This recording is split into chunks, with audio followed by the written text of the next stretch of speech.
Энэ удаагийнхаа бичлэгээр 2014 онд нээлттэй хийсэн Өмнөд Солонгосын триллер төрлийн Innocent Think-ыг товчлон ярьж өгөхөөр сонголоо.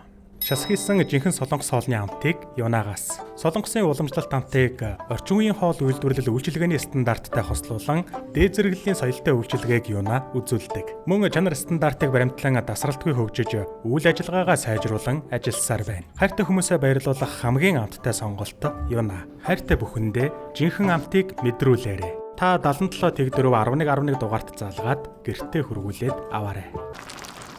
Юна 2025 оны тренд солонгос хоолоор менюгээ шинчиллээ.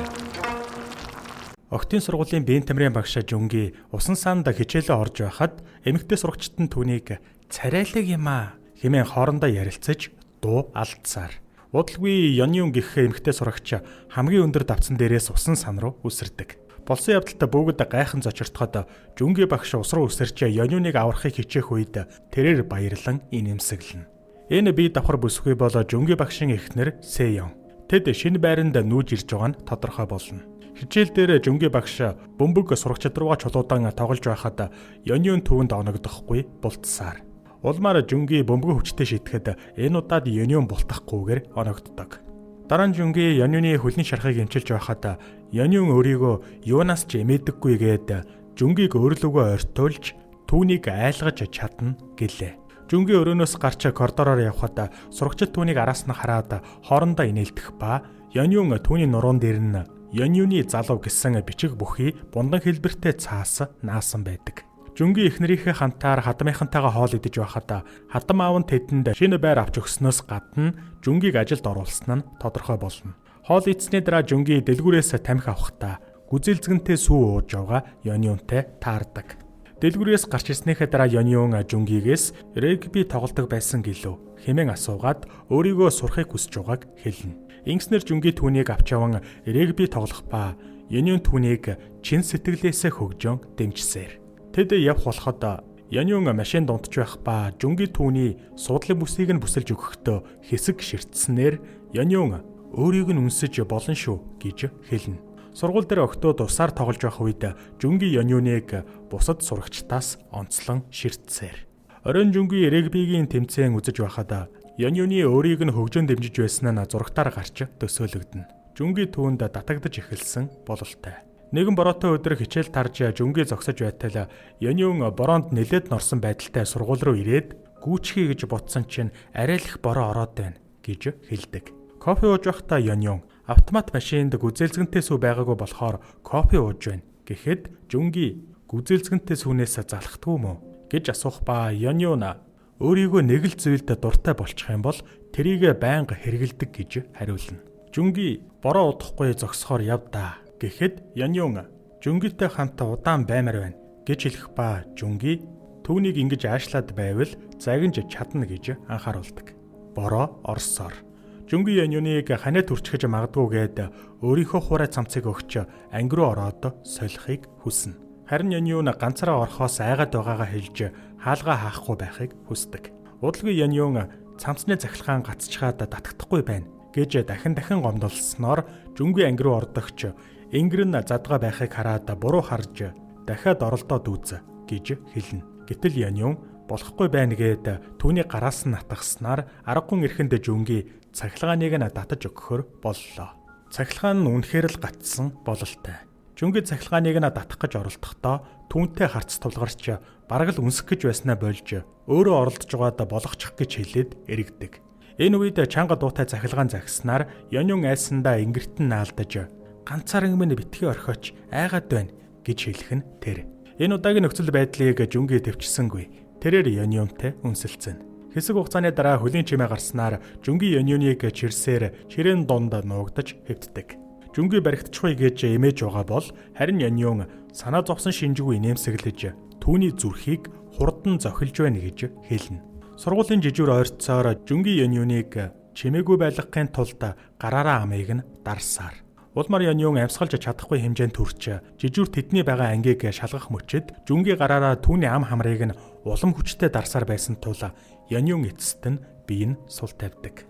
Үүнтэй зэрэгцэн өөр чимээ гараханаа сонсогдсноор жижүүр явах ба Жүнги Ёнюныг дуудсан ч тэрээр ухаан орсонгүй. Хүнд байдалд орсон тэрээр яахаа мэдэхгүй ангиас гарахтаа жижүүртэй таардаг. Гэтэл түүний эхнэр нь ирсэн байж таарах ба Жүнгийн аргагүй эрхэнд Ёнюныг ухаангүй чигээр нь ганцааранг нь үлдээгээд эхнэртэйгээ явна. Харих замдаа Жүнгийн эхнэртэй сургууль дээр юм орхичгож төрүүлээд явж бай гэж хэлдэгч эхнэр нь цуг яваад авъя гэж хэлснээр аргагүй эрхэнд болж эхнэртэйгээ хамт харихаар шийднэ. Гэртээ очиод эхнэр нь түүнтэй юм ярьсан ч Жүнгийн эхнэрийнхээ үгийг сонсох сөхөөтэй байсангүй. Шөнө нь Жүнгийн сургууль руугаа буцаж очиод цонхоор нь нууцаар нэвтрэн өнөөх анги руугаа ирдэгч Ёнюн байсангүй. Улмаар утас руу залгахад Ёнюны утас нэг сандал дээр дуугардаг. Маргааш нь сургууль дээр Жүнгийн Ёнюны анги руу очисон ч тэрээр байсангүй. Тэгээд багш нарынхаа өрөөнд иртэл түүний ширээн дээр өчигдөр Ёнюнд өмсүүлсэн цамцыг нь үлдээсэн байх нь тэр. Гайхсан тэрээр Ёнюныг сургуулаараа хайгаад явж байтал гүзээлзгэнтэй сүү ууж буй Ёнюн түүнийг дуудаж "Наана юу хийж байгаа юм бэ?" гэж асууснаар тэд дээвэр дээр уулзна.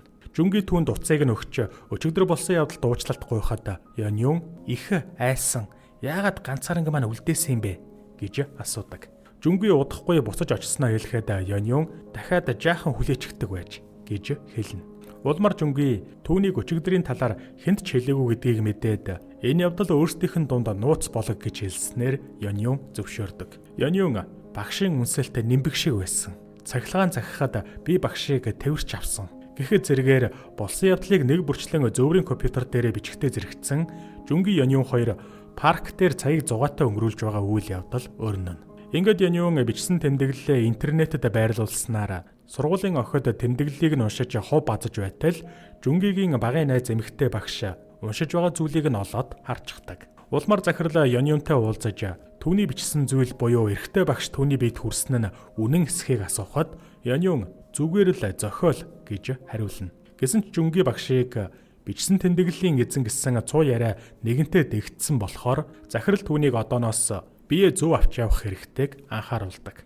Жүнгийн Ёнюнтай уулзаж яах гэж бичсэнийг нь асуухад Ёнюн бичвэл мартахгүй.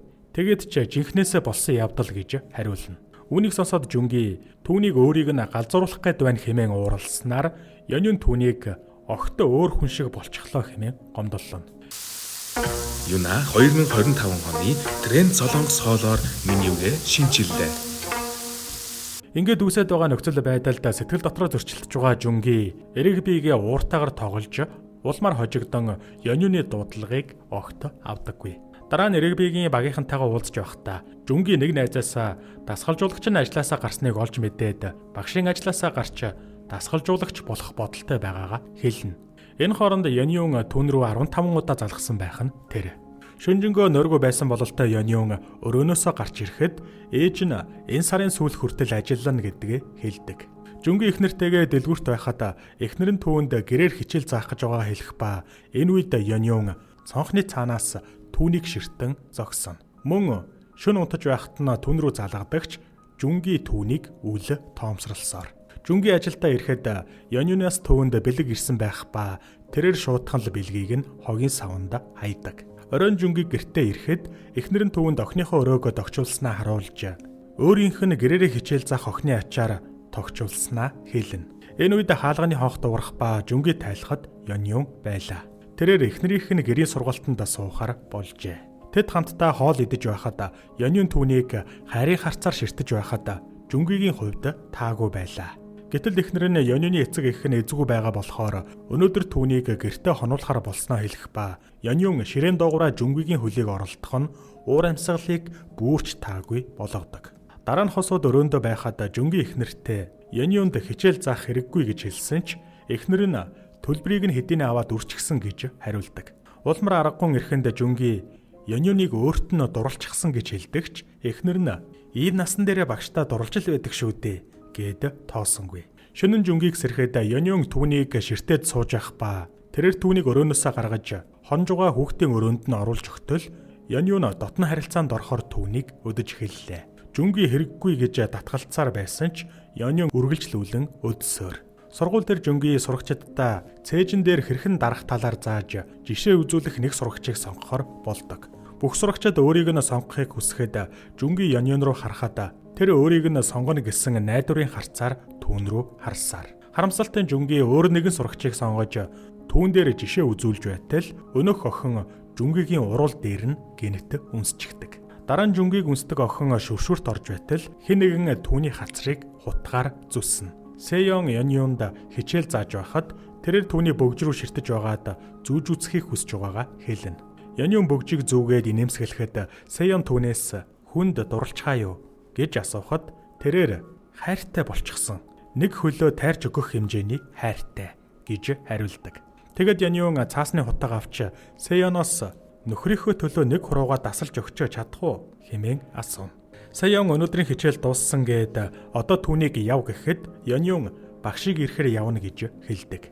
Удалгүй Жүнги ирэхэд Яньюн баярлаж яг л эхнэр шиг нь аашилж аяглаж байхыг Сэён харна. Сургуулийн зааланд Жүнги Яньюнд одоо болцгоё. Би цаашид эхнэрээ хураад байж чадахгүй. Гэхэд Яньюн эхнэрт чинь бүгдийг нь хэлчих үү гэж хариулдаг. Шөнө нь Жүнги эхнэртээ сургуулиас гарч дасгалжуулагч болох бодолтой байгаагаа хэлэхэд Сэён удахгүй хүүхэдтэй болж хэрэгцээ улам ихээр нэмэгдэх болохоор түүний санааг дэмжсэнгүй. Маргааш нь Яньюн гэрээр хичээл заахаа болсныг мэдээд Сэёнтой ирж уулзахдаа хоолны үнэр аван дотор нь муухайрч бөөлждөг. Сэён гайхаж түүнээс зүгээр эсхийг нь асуухад Яньюн инээмсэглэж өөрийгөө жирэмсэн болчихж гэж хэлэх нь тэр. Дараа нь Сэён Яньюнд хормын зураг үзүүлж гэрэлсэн хосуудын амьдрал хайраас илүү зүйл дээр тогтдог юм. Нэгмөө шохорхлоос төсөөр зүйл гэж хэлнэ. Тэгээд Жүнгиг Яньюны өмнөөс хариуцлага хүлээхгүй, бөгж зүүж мөнгө зарлагдах шаардлагагүй.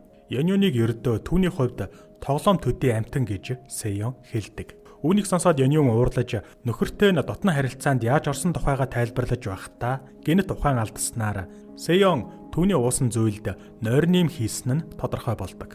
Улмар Сэён ухаангүй байгаа Яньюныг тэрэгэнцэр дээр суулган түрээд зогсоол дээр очиход Жүнгигийн багын найз эмэгтэй багш ирнэ. Ингээд тэд гурвуулаа машинтай явж байхад Сэён эмэгтэй багшад хэрвээ Яньюн хүүхдээ төрүүлчих юм бол нөхрийнх нь болон өөрийнх нь хүүхдийнх нь ч амьдрал дуусна гэж тайлбарладаг. Үүнийг сонссон эмэгтэй багш тэгсэн ч гэсэн болохгүй гэж эсэргүүцсээр.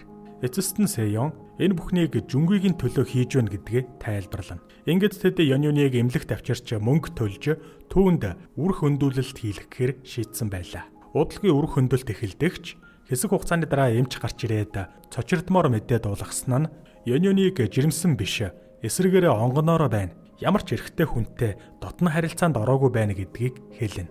Сэён хүүхдийнхээ л сайн сайхны төлөө энэ бүхнийг хийсэн гэж байгаа ч хийсэн үйлдэлдээ маш ихээр харамсан уйлдаг.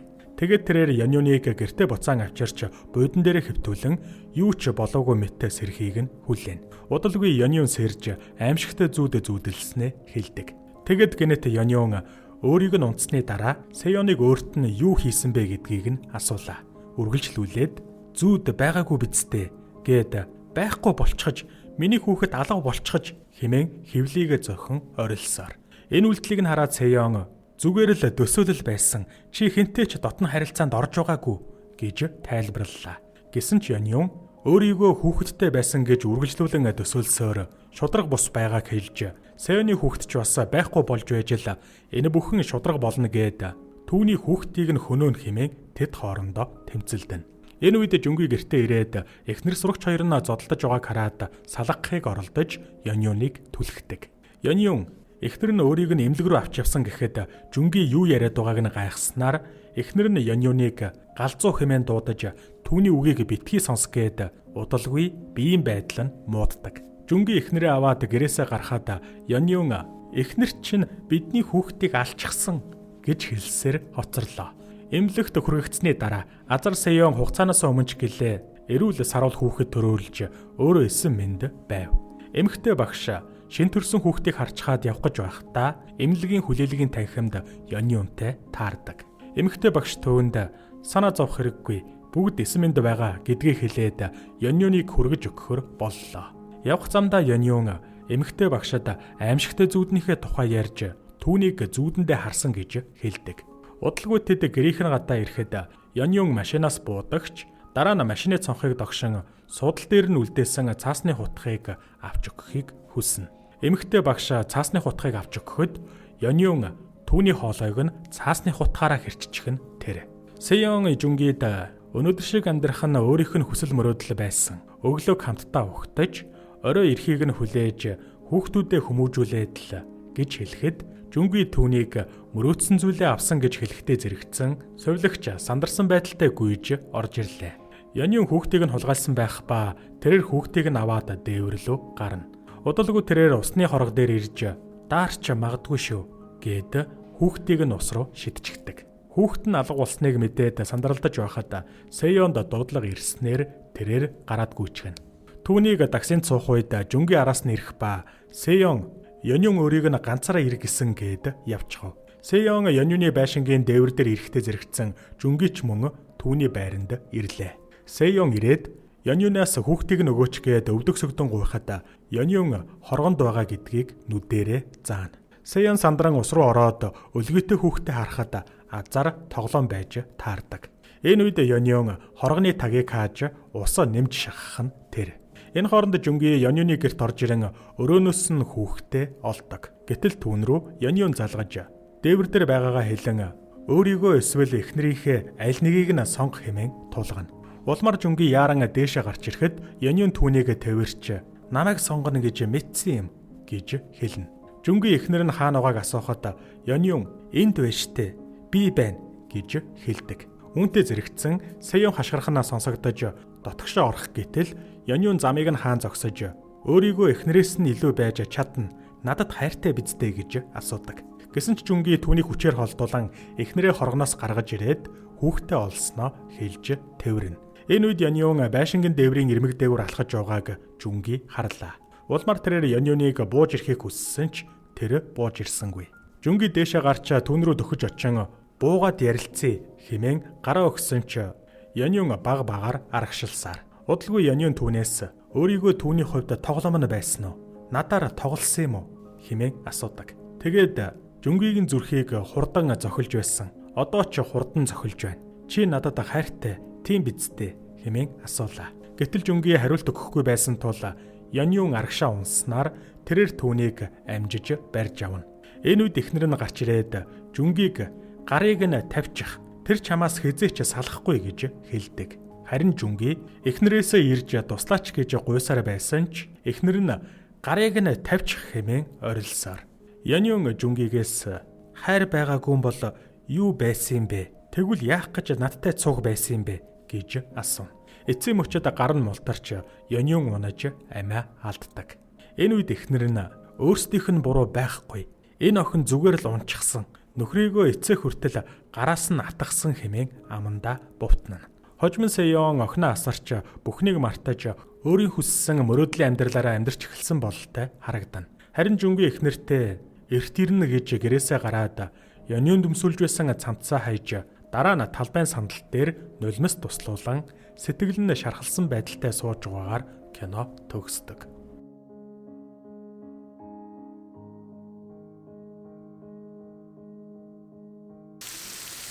Юна 2025 оны тренд Солонгос хоолоор менюгээ шинжиллээ.